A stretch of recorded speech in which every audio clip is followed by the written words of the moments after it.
Elasticity in financial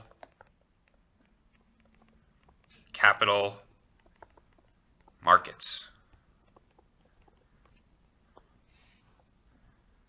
So we talked about the demand for financial capital, the supply for financial capital. When we're talking about the slopes of those curves, we're really talking about the interest rate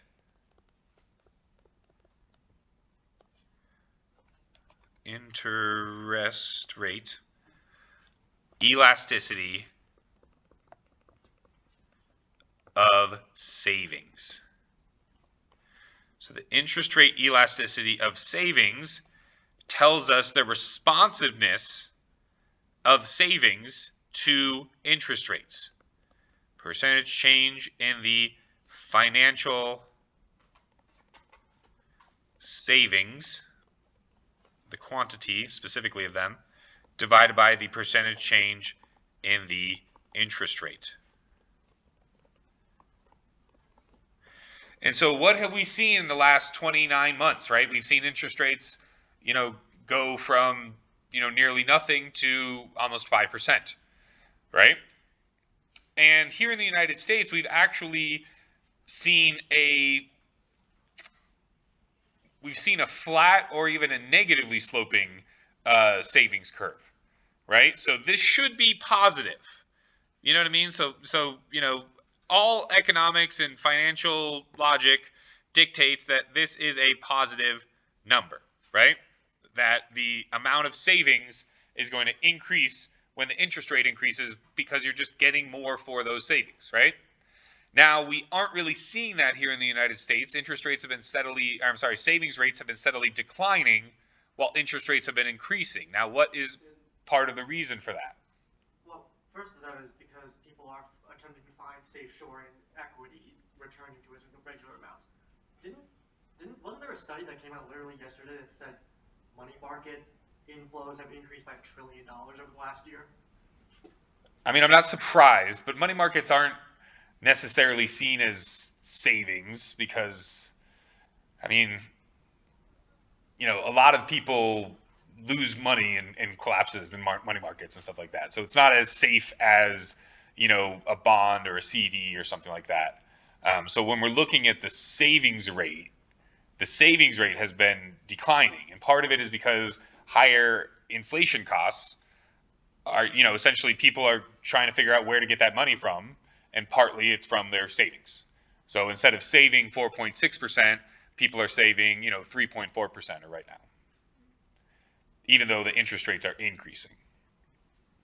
And yeah, probably some of it has to do with the rise once again of these, money market mutual funds and the popularity they're in. Why not get some return on your checking account, if you can. But what we saw 15 years ago was that they're not as safe as you think they are. When the market's rising, they're very safe and they're very wonderful. But a couple of really significant corrections or negative downturns could end up really influencing the value of that money market mutual fund account. So, good piece of information. Definitely beyond the scope of this class. Much more of a finance question, or even kind of a macroeconomic question. So we think that this is going to have a positive elasticity, and it should, given textbooks and logic and things like that, but we find that sometimes it doesn't due to events outside of the control of the particular money markets or whatever the case may be.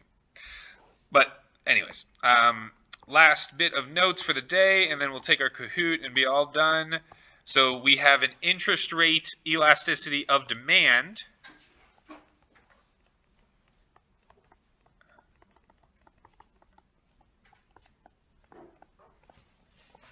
And so this is telling me how much people change their demand for borrowing finances, right? So it's the change in the quantity